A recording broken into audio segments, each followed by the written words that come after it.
શું છે બચ્ચન સાહેબ સાથે છે ને આપણે બચપણથી જ લેણા દેણી છે. તમને સમજાવું. બચ્ચન સાહેબને રેડિયોવાળાએ રિજેક્ટ કરી દીધા હતા. મને રેડિયોવાળાએ ઝાપામાં ઘૂસવા નહોતો દીધો. હવે બચ્ચન સાહેબને 60 પૂરા થઈ ગયા તો એ હજી ચાલે છે અને આપણે 60 હજી વટાવ્યા નથી તો એ પૂરપાટ દોડીએ છે. આ સિવાય બીજી પણ સામ્યતાઓ છે. જેમ કે બચ્ચન સાહેબને એમના પ્રશંસકો ખૂબ પ્રેમ કરે છે તો મને પણ તમે બધા એટલો જ પ્રેમ કરો છો. બચ્ચન સાહેબ ગુજરાતના બ્રાન્ડ એમ્બેસેડર છે તો મેં એમ્બેસેડર બ્રાન્ડની એક ગાડી ખરીદવાનું નક્કી કરી છે.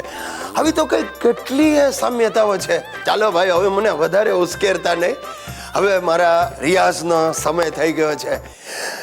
तेरे मस्त मस्त दोने मेरे दिल का ले गए चैन मेरे दिल का मंडिया को तेरा बसवा